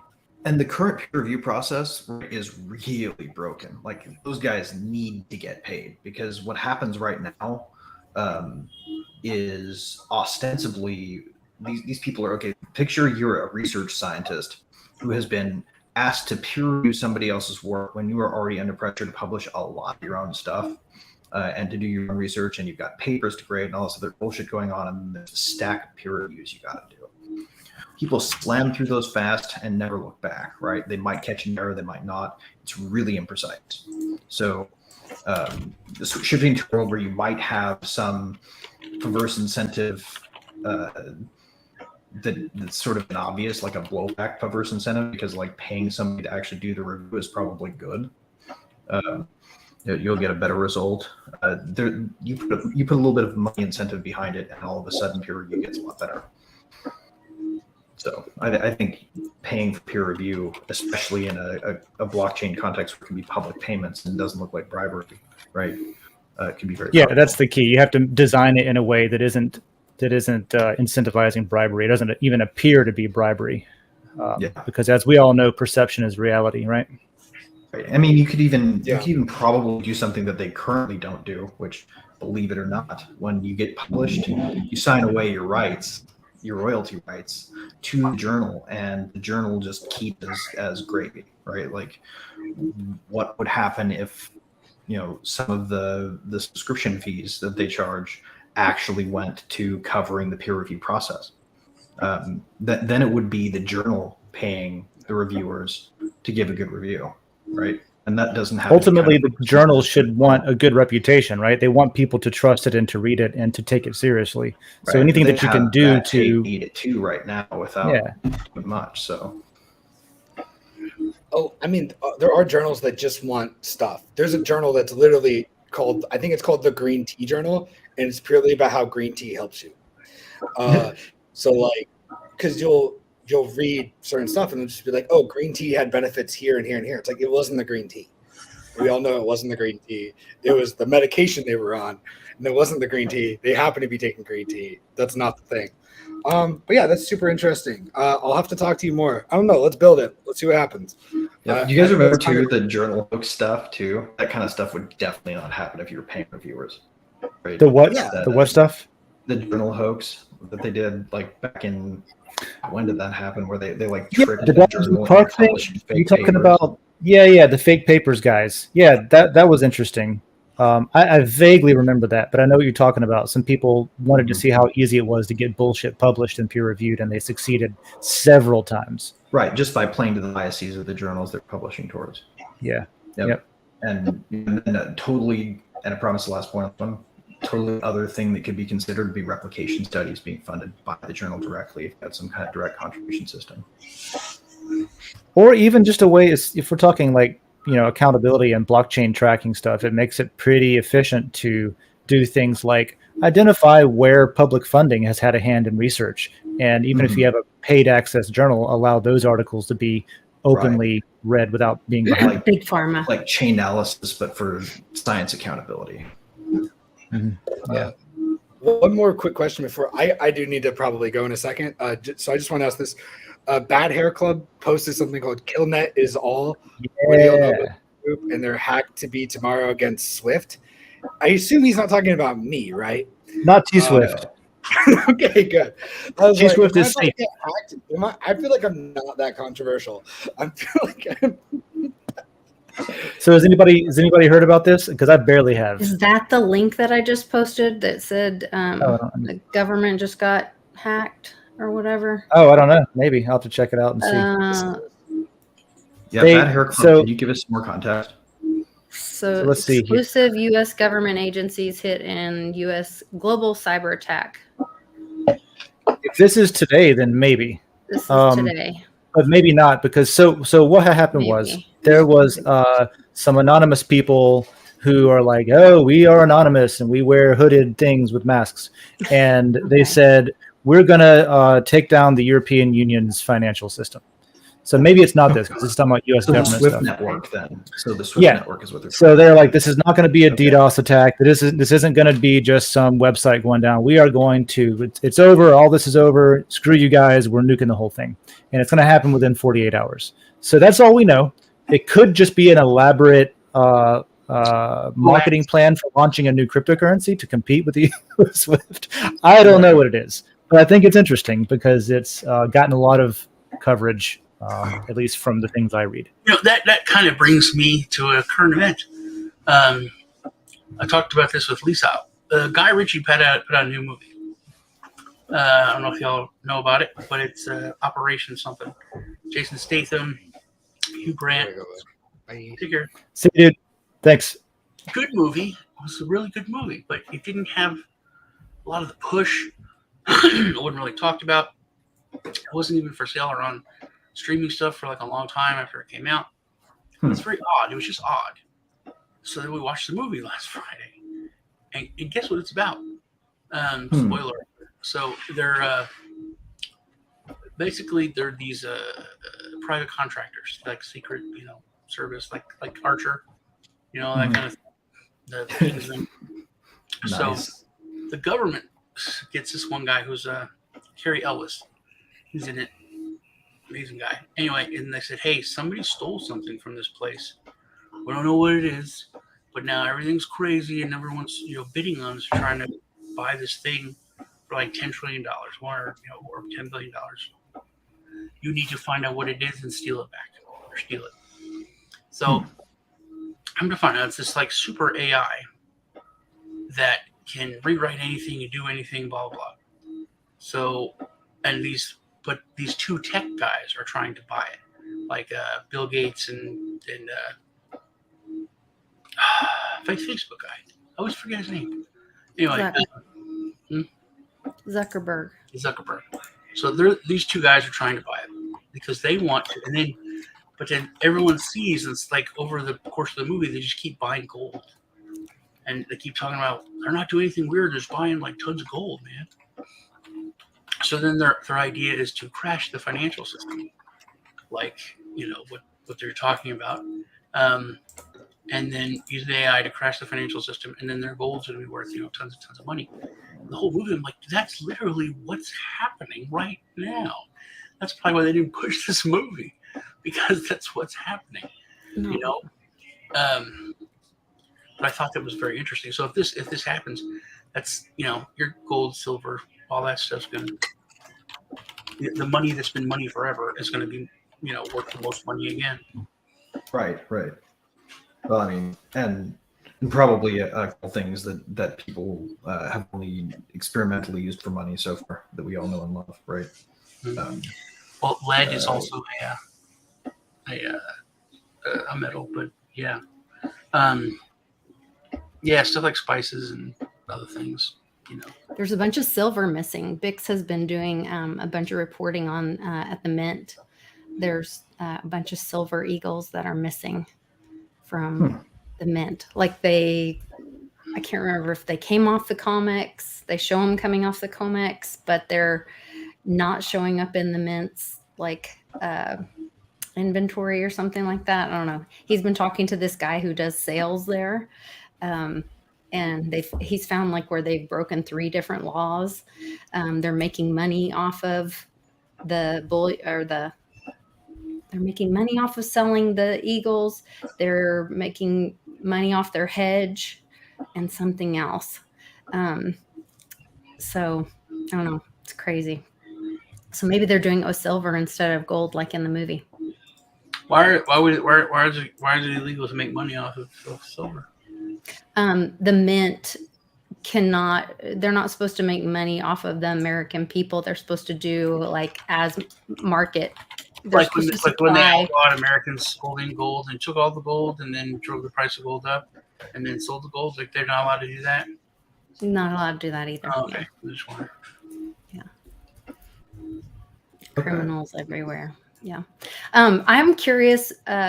So we were talking earlier about how like these 3-letter agencies are, basically creating their legislation. And Greg wrote a great article about the Chevron thing. I want you to talk more about that. But also, I have this little conspiracy theory percolating in my head that so Congress has been at minimum neglectful, at most unlawful, in neglecting their duties to create crypto laws, and they have not done right by the American people. It's stifled innovation in America, and left us way behind in the rest of the world.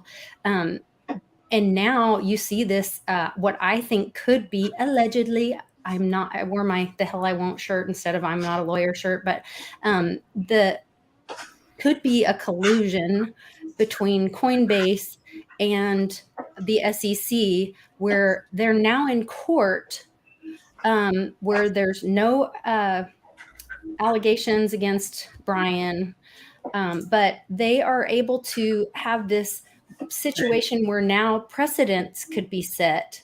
So not laws necessarily, but precedents could be set where they could make the rules about crypto moving forward, kind of like they jumped the shark of Congress making laws about crypto, and now Coinbase and SEC get to play in the sandbox of making laws for crypto in America moving forward.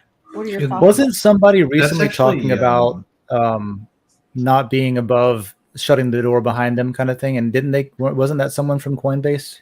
Well, Also, Greg, can you kind of explain the difference between like case law and a regular law? yeah, sure. So anytime someone points, someone says, "What does the Constitution say?" Right? Or somebody says, "What does this statute really mean?" Like, you're not supposed to sell unregistered securities according to the SEC, right? What is a security is the question. Well, that answer is not set by the way the law is written. There's no written down anything anywhere. Like, if you want to know what the Constitution means, yes, the First Amendment says Congress shall make no law, right? Bridging the right to free speech with the right to bear arms. But where are the boundaries of what that means, right? Like, we don't know that until a body with authority chimes in, and that body happens to be the courts. That's their role in our constitutional system, right? They're supposed to say what it means when it's not so damn obvious. And that's a pretty contentious thing to do, because there's so many different theories on how it should work and what it should be and what it shouldn't be, right? And people are still people, and these are 9 folks, right, who are just people who are asked to do their very best not to let their biases get in the way of themselves, and they have life appointments and they're not exposed to political process, right?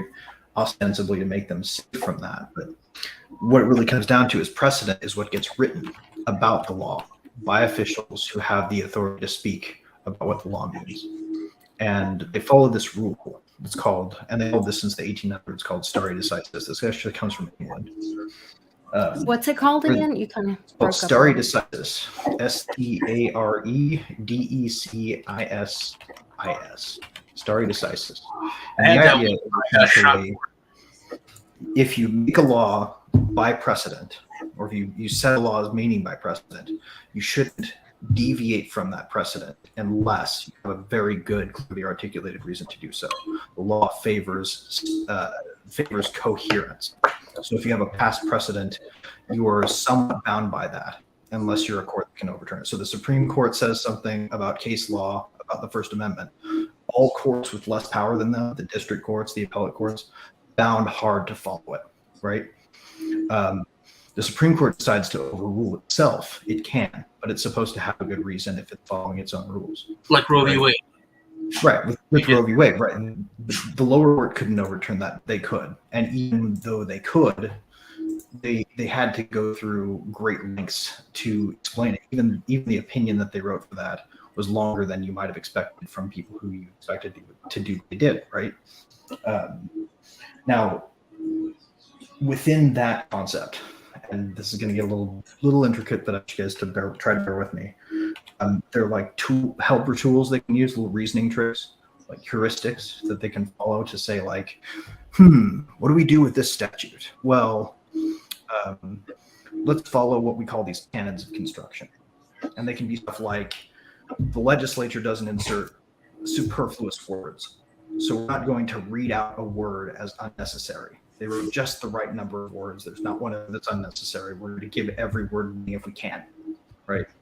Or they'll say stuff like, the legislature intends the plain meaning of the word as opposed to a term of art meaning of the word. So if they're like talking about, speech, they're not talking about some very, very esoteric meaning of the word. They're talking about the word speech itself. Or, a really good example is journalism, right? The free press. They don't mean like some journalistic responsibility thing. They mean like literally people who are publishing shit, right? The plain meaning canon, right? And then there's this other canon that's kind of a lot more controversial called the legislative intent canon, where they look at what the legislature did, they pull up the legislative record, they poke around in the committee reports, they try to get what the legislature was doing and meaning when they wrote a law. And then they read that back into the current precedent. Right? Already disfavored. Like a lot of judges from both sides of the aisle look at that and go, ugh, you should have something else than just that. It's like trying to make a public policy argument. Yeah, we use it, but we couldn't just use that and still really be comfortable that that was good law. Because they're bound by the precedent after that. They're stuck with it. And they don't want to be stuck with stuff that they can't follow. So where this becomes problematic, right? I think it was 1980, maybe it was 1982, the Chevron case, where the court was hearing, I forget which agency, I think it was the EPA actually, the regulators arguing for an interpretation of their enabling act that said, hey, we have the power to regulate this, that, and the other. And they were being challenged by the business who was going to be subject to that regulation. And the court said, well, normally we would interpret the meaning of this law that's not clear. We call de novo. Like we don't give any credibility to any other ruling but our own. We just read it and interpret it like we know how, and that's the rule. We're not going to give any deference to anybody who decided what this means before us. We're just going to read it. Well, they created this thing called the Chevron doctrine instead. They said if the regulator says this, though, since they're supposed to be expert, we're going to defer to their meaning or their interpretation of the law if it's ambiguous. And that's going to include cases where the regulator is arguing that they need to increase the scope of their authority. So the regulator comes in and they say, I've got this reasonable interpretation of the law based on like what I know about the SEC because I studied my whole life to be a securities regulator and I was a banker and I was a blah, blah, blah. I love Ferdinand Pecora and more. Like, loves the whole thing together. You've heard Gensler do that speech in front of the House Banking Commission, right? Like, talking about the SEC's historic purpose and mission. Importing that shit and then saying, basically, without saying, courts, this is in my authority. We have the right to call these securities. I'm going to call these securities. Don't reinterpret the act to see if this fits within the meaning of. I think I remember him blatantly saying that, at least in one line when he was talking to Congress, was like, we decide what's a security. Right. And actually the funny thing is right now Chevron is under question in another case. By the time Coinbase gets to them, they may not actually have Chevron deference to rely on anymore, which would be a really great outcome. There's actually another similar one, Lisa, from the thing you were talking about. I'd be too long-winded here. I'm a law professor, everybody. But there's a major questions doctrine, which is the other one. And that's the one you're talking about with Coinbase suing the SEC. And the major questions doctrine essentially says, if it's a thing that is too big of a question mark for a single regulator to resolve, it's this too big, important, fundamental issue that the court doesn't also apply Chevron. That's the other problem. That's the other place where Chevron can get paired back by the court. And they pair that back with, just sort of like the broader deference of Chevron at the same time. Two cases that involve Gary Gensler's bad attitude will be the undoing of regulatory state more broadly, which could be great for the world, right? But it could also mean that they will make all sorts of devilish deals to try to stop it. And so I think there's a real risk that they try to buy off Coinbase with a friend ruling that shuts the door behind them. Interesting. because Gensler does not want a court deciding on that, because it's not going to look good for them if it gets to the Supreme Court in its current makeup, right? Because those guys are going to say, screw Chevron deference. They already kind of said they want to. So, Lisa, were you saying that basically you're seeing some patterns that might indicate that there's some working together, some collusion between the SEC and Coinbase that might lead to a favorable outcome for Coinbase at the expense of others? Yeah, that they're making the rules, like that there could be, we're seeing the Hinman emails. We saw Elizabeth Warren colluding with, wasn't she sending emails back and forth with the SEC before some hearing saying like, oh, is this how you want me to ask these questions? It's like there's these games that are pre-played, and then they do the public version. And I'm wondering if this SEC Coinbase thing is part of it. Is like, oh, you know what? We're going to go into court and we'll play this game, and then we'll get to set the rules of crypto in America by playing out this game. Just like, Jamie Dimon manipulated silver for years. He'd make billions of dollars and pay a fine of millions and get the slap on the hand. And that was part of the game. And, and that was pay to play. And so is this Coinbase's pay to play and get to set the rules of the game? You saw that kind of thing with FTX. Right. Right. They could Same actually. thing with FTX. Isn't it possible here that they say they are, that Coinbase is still the OG, right? That they got big, but that they still hold the values? Is that possible? Because I think it is. Like, personally, my take on it is, yeah, there could be some bullshit, but I actually kind of think they're being genuine in their spending. They have all those connections with COPA, and COPA is, I think, lying to all those open source. I think they're trying to steal the little guy's IP to, walk in, open source, and you have to sign this thing saying that, you won't defend your own IP and all this, because they're going to let Wall Street and the big attorneys walk in there, and they're going to walk in and steal all these little guys' IP, or as we see with the way, like, not to get too far into what's going on with Dragon Chain right now, but legalfund.dragonchain.com, there's, what could very well be some sort of plan to acquire patents. If you look at the patents that, yes, and I'm not officially speaking for Dragon Chain. This is my own conspiracy theory here, right? My personal thoughts. But if you look at what the patents cover, like, if you really look into what the patents cover, there's a reason that they've been referred to as Holy Grail patents, because if you're going to operate in this space in the USA, you're going to come across using technology in the way that was invented by them, right?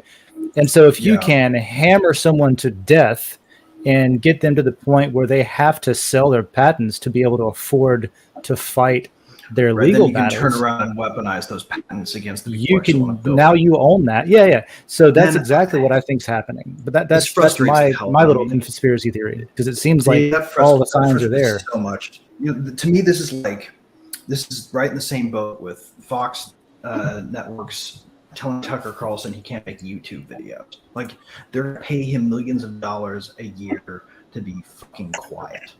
And people who just buy patents to make sure that they can take down any project that tries to use them and make a profit off their lawyering, just to be sick. Like, I really just don't like it. It's there should be a requirement on patents that say you have to use them or lose them. It's Gensler's quote from MIT, though. They don't want the market disruptors. They want, the Google monopoly. They don't want free markets. This was his instruction to his students. His instructions to his students were, how do you become allowed to operate in this country when you have monopolists who have an interest in slowing innovation? Well, maybe you create a token that controls your company and give half of those tokens to the corporate monopolists and stuff like that, or whatever terminology you use. But he's saying you should bribe them. You should give them your startup and let them control it. Otherwise, you're not going to be allowed to play. And this is what he was saying. I personally prefer the Travis Kalanick answer. the fuck you, I'll beat you to I'll beat the regulators to the punt, and enforce mechanisms will be $1 short and a day late. You know, the cab industries have their medallions or whatever, but everybody's riding Uber before you realize that there's anything to regulate. Well, Uber did that. Uber took that approach of fuck it, we're going to get sued and going to continue operating until we're so. Clinic got shot in the face for it, right? Like they made him bow to Ariana Huffington and then retired him ignominiously, right? Sucks for that guy, but yeah, that was the approach they took. But we and I don't know the details, but I can still get an Uber almost anywhere in the world that I am right now. So that worked to some extent for somebody. It definitely worked. It's just somebody had to take one for the team in order to get it through the door. Bad Hair Club had a question back on the healthcare thing. If we wanted to backtrack a little bit, can you? I think the question basically is, can you be sent an NFT that only you can read? Yeah, you can be sent an email that only you can read. It's the same public-private key pair, like it's PGP, you know, the predicated blockchain and wallets and stuff like that. Readable once and then never readable again. You can also go into a restaurant and fart in people's faces. But then I mean, you should do it. I think people are too stupid for that. I know people are too stupid for that, especially when you're talking about healthcare. A lot of people are having dementia or dying and losing grip on reality.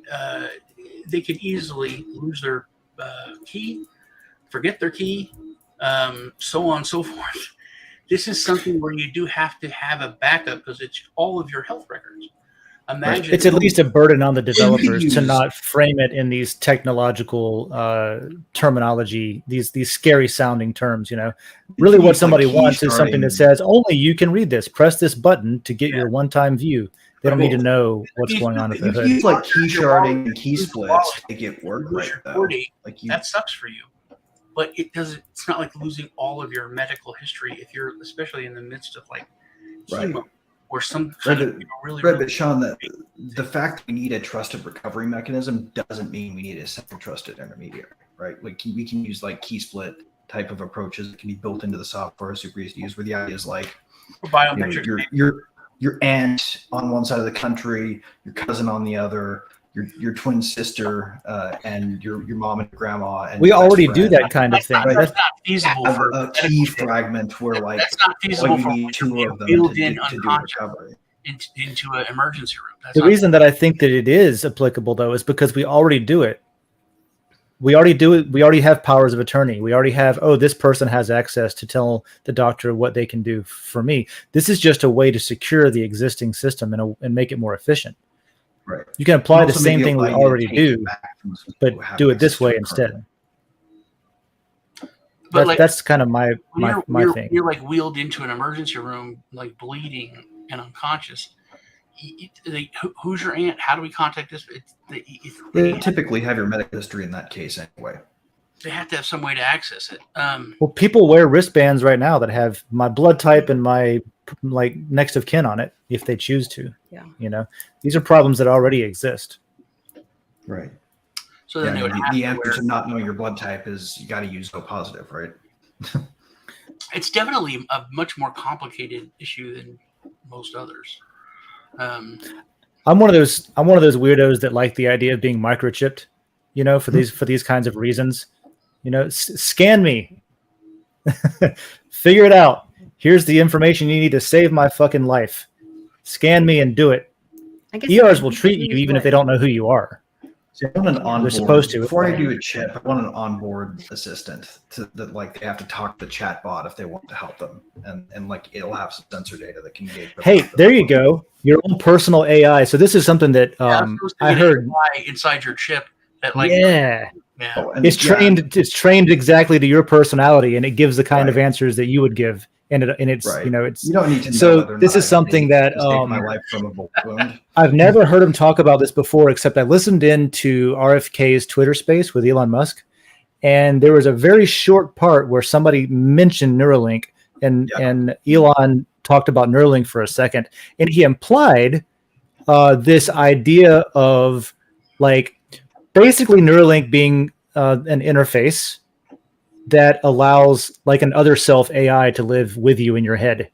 Yeah. And I was like, oh, that's okay. All right. There's something. Right. Now that's scary, but it's also doctor- really interesting. Imagine the doctor tries to get Continue getting one of those, by the way, as soon as they Doctor let people tries just to get enhance with that them. information, I'm and the totally AI all is about like, it, but hey, wait, who did you vote for? I want to decide if I want to interact with you. You know, what's your political affiliation before I let you have the information? They're like, people are like, I can see that happening now. what happens if they find out you did vote? They like burn everybody at the stake. You get the Stan Marsh treatment. Well, yeah, that's that's back to the thing about the gun braces. You can do something that's legal and then later it's illegal.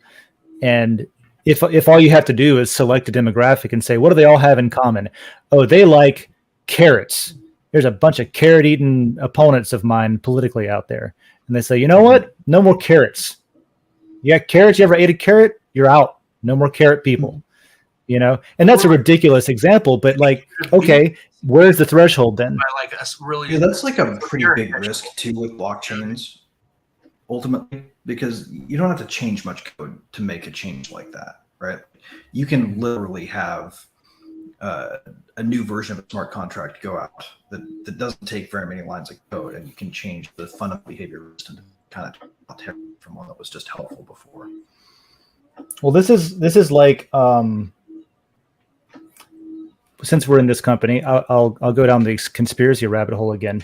The war on drugs. There's an argument, very convincing argument, that the war on drugs was created to disenfranchise black and hippie voters at the time that it was passed. So like these are political games that have been played with people's lives for a long time, if that's true, which it seems like it very well might be. A reporter was defenestrated and died in obscurity over that whole thing, right? The CIA was running the drugs in. And the practice still are. They don't like to talk about. You know what they hate to talk about? That I'm going to say right now to see if it makes our viewership drop. You know where most of the fentanyl comes from? The poppy fields. The fentanyl that now poisons us comes from. It comes through Mexico. Comes kind of because it comes through Mexico, but it's grown in Afghanistan. Yeah, It comes from the demand of people being idiots enough to want to, like assholes selling it, and well, I mean, subcultures wanting it. There's a demand for it. It's a Cobra effect. I think it's a Cobra effect, right? Like if we'd never tried to prosecute a war on drugs, people would still just be doing. It's also China's payback that they were making when they first came out with it. It's also China's payback for us doing it to them first. And a lot of it comes from China, but I guess they probably do buy it from Afghanistan. It's the one bunker cross. It's always been the main place for heroin and stuff. But the fentanyl, I don't understand. Fentanyl's like it's insane. Like if you touch it, you die. You don't have to take it. Like, yeah, I lost a friend to that earlier this year. It's stupid and it's terrible. Yeah, this is what I point to when I say like I support the legalization of all drugs so that we can regulate them and you know what you're buying, because people are dying because some dealer told them, I think it's this. Just go ahead. That's fine. You just take my word for it. And there's no way to really. And with the Adderall shortage, we all need to be able to buy it on the dark web without worrying about taking fentanyl instead. Right. In Oklahoma, they put in all these like Coke. They're like Coke machines, vending machines with free testing kits because the fentanyl crisis is so bad here. I guess they're cutting it. I guess it's cheap, so they cut it with like the other kinds of drugs that people like to take. Yeah, that's what they do. And so they have free testing kits, and they're anonymous and all that, just because they're trying to save people's lives. We lost a family member. People are buying it intentionally. It's not even a matter of it being cut. Oh, I didn't realize like that. To deceive people. People are intentionally buying. They want to fentanyl. cut it themselves. Oh wow! Right, because so here's the trick. Because they have to run this stuff through essentially interdiction to move it around or buy it all, right? There are men with guns coming for them around everywhere. Would you rather have something really potent that can fit in something about the size of your pinky nail, or would you rather have something a lot less potent, safer, that's about the size of a golf ball, right? Of course, you're going to go for the thing that's super potent, the size of your pinky nail. You can hide it easier. But if you Same hide it, principle with gold hide. shipping, right? Like they want lower weight. They want to be able to bring it in on smaller planes or whatever. It's definitely true that the higher the concentration, the easier it is. Even as a regular drug user driving around or going to a music festival or something, like Right. like Well, anything that's right. Prediction itself is what made it have market value to begin with, and now that it exists, there's no stuffing it back in the ball. Did you guys hear about? I was listening to Louis Rossman, I think is his name, was talking about this recently. From another one from Bad Hair Club was talking about Amazon shutting down basically this guy's whole house.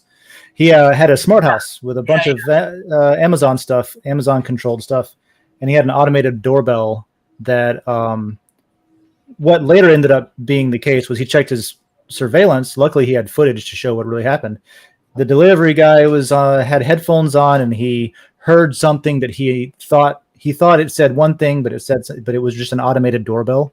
It was like I don't know if it was a Ring or something, but it was an automated doorbell system. Ring doorbell, and the thing was, it said something that was pre-programmed by Amazon.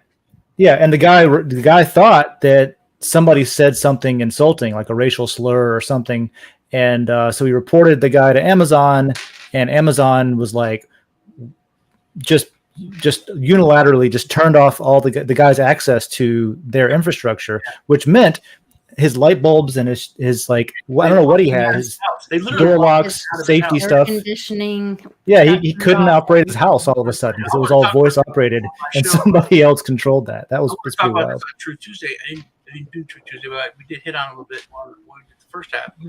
And everyone's like arguing the points of should Amazon have done this and that. They shouldn't have a say so. Right. Like literally, the guy could have opened the door in a Speedo and said every racial slur that there is, and then that the dude could just decide not to come back. It's not illegal to hurt someone's feelings. And some words are bad, but they're not illegal because we don't have illegal speech. We have free speech. Yeah, it's this interpretation of words as violence, this kind of thing, where now you're applying logic that's supposed to be held for physical attacks, even if on people. Let's say you open the door naked, not in a Speedo, naked, so that would be probably illegal. It's his own property, but probably illegal for sexual stuff, and then beat the shit out of the guy. But a private company. Now, at what point, Amazon still has no authority to do a damn thing to a private citizen. Right. And it's not really a private company thing either, because we're talking common carrier and last mile delivery. Those delivery vehicles, those services are regulated to the freaking tooth fillings.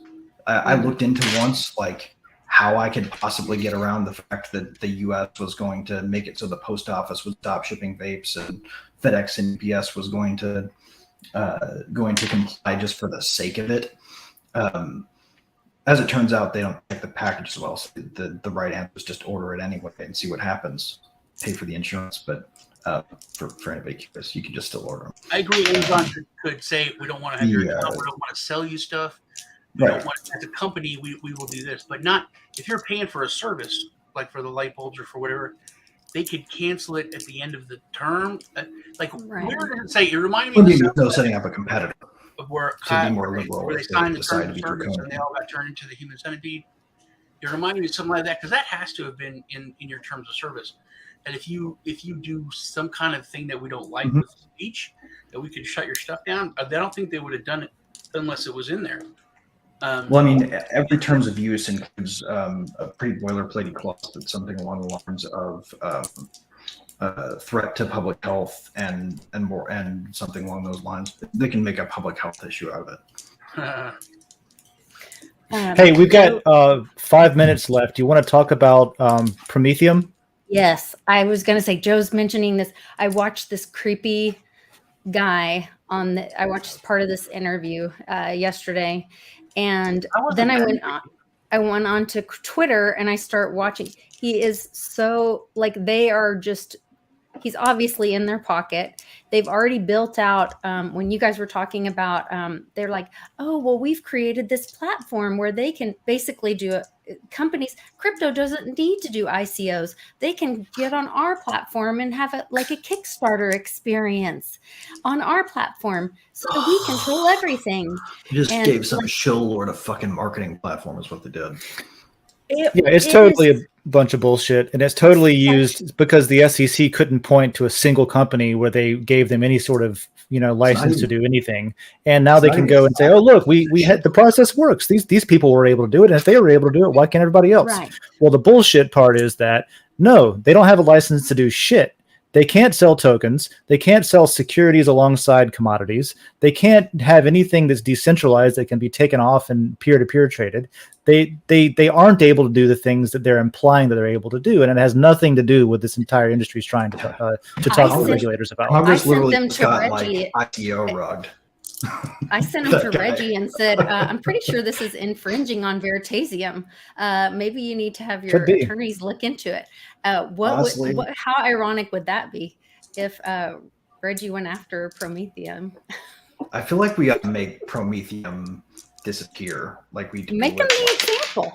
Well, no, I mean, disappear, like as in like we should probably just like gentleman shadow ban on this person, because I mean they can do Prometheum can do whatever they want to do, man, but we don't have to care about it. It isn't what we're trying to do. It isn't what people are arguing about. Even they're trying to move the goalpost or whatever you want to say, but they're trying to make it out like, oh, Prometheum is an example of successfully using the existing laws to do the thing that everybody else is refusing to do. But that is a lie. That is not that what they're doing is not what the decentralization movement is about. It's not about what cryptocurrency is doing. It's not about they're doing. And I don't even know that much about them, but I know that a database and calling it crypto and doing the thing that like, they're essentially it's Web 2 and Web 3 clothing, right?